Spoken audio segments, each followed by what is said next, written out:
Welcome to the Junk Room, everybody. It's me, the Junkman. It's Monday, so what does that mean? The random Kenner vintage figure of the day.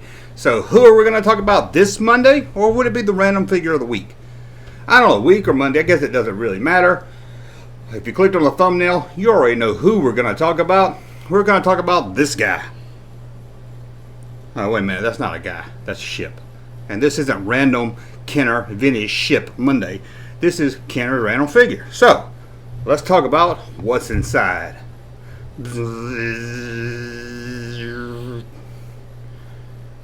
Luke Skywalker.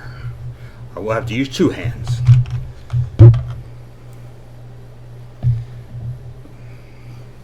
Luke Skywalker in his X-Wing pilot outfit, or fatigues if you want to call it that.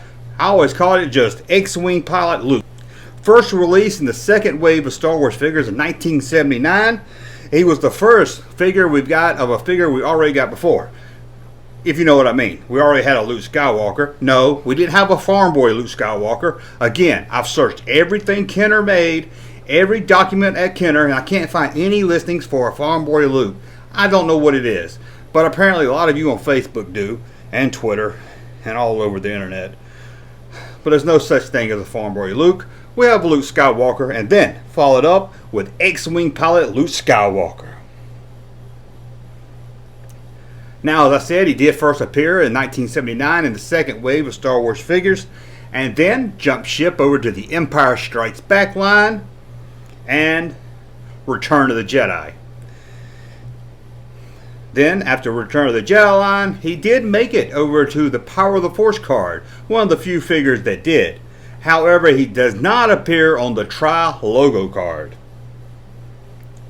This is one of my favorite figures, especially as a kid. He was a lot of fun, and he wasn't always just Luke Skywalker. You could have more than one of him, but of course back then, you know, people didn't have more than one X-Wing. I mean, that was very rare to find a kid that had two X-Wings. But if you and your friend had an X-Wing and you both had a Luke pilot, one could be Biggs, one could be Wedge, one could be Porkins.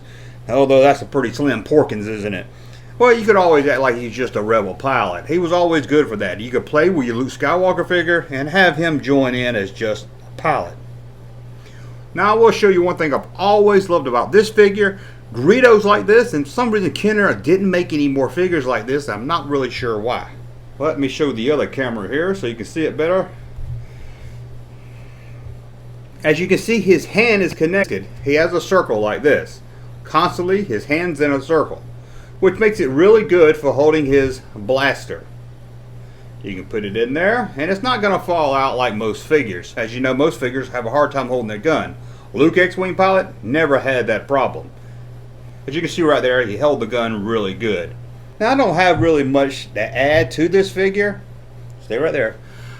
He doesn't have any real backstory, any kind of little prototypes I can really talk about. But I will bring this up because I didn't realize this probably until the 90s when I got back into collecting the vintage stuff. And I've mentioned this on Twitter a couple of times, and I always get replies back from people saying, I didn't know that either. You blew my mind, Junkman. How did I not know this? So let me get a close-up on the other camera real quick. As you see right here, you can see part of his visor that he pulls down off his helmet. For years, I always thought that was his hair. Don't know why. I always thought that was Luke Skywalker's hair, which is kind of odd because it's brown and Luke's more of a blonde. But for years, I always just assumed it was Luke Skywalker's hair showing through the helmet. But it's not a helmet. It's his visor. Or blast shield, maybe you could call it. Now, I don't remember in the movie him actually having a shield that comes down.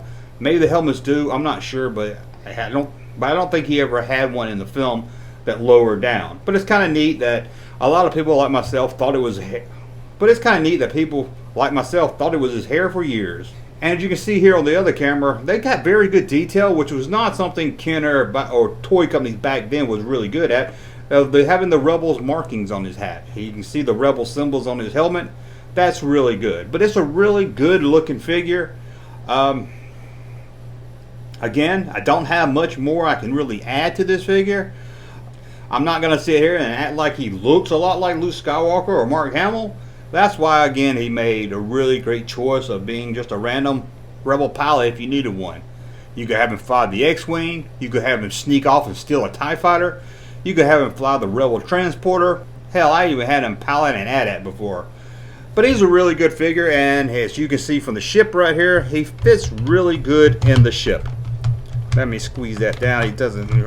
And I like his hand. His hand has a little groove like that, which I'm not sure if it's designed like that. He's really good at holding the X-Wing's cockpit door open. Cockpit.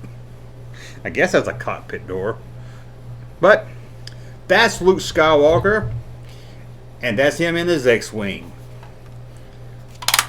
Look at that. Stay down.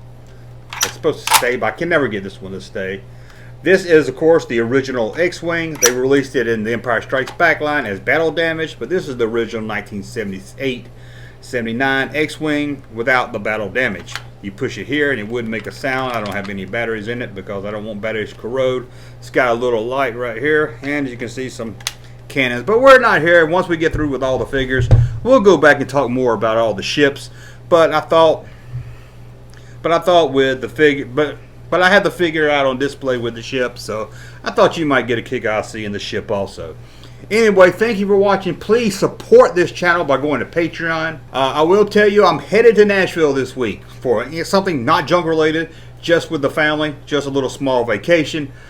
So you might not see a Wednesday video as I usually do. You might see it. I will be back Wednesday. I'm just not sure if I'm going to have enough time to record, edit, and get something uploaded. I will be back in time for Friday's news video, the best news of the week, not necessarily Star Wars. If I don't have anything Wednesday, I'll try to throw out something Thursday, but not like you guys really care that much, is it? But anyway, thank you for watching. X-Wing Luke Skywalker, a great figure, again released on the Star Wars card, crossed over to Empire Strikes Back, Return of the Jedi, Power of the Force, and sadly not Tri-Logo. And as always, on Wednesday, look for a random video, and Friday, the best of Star Wars news, not just Star Wars news, but pop culture news, toy news, vintage toy news, and almost any other kind of news of the week. Thank you for watching, and we'll be back to talk another random Star Wars figure next Monday. Thank you, sir, for that unsolicited testimony.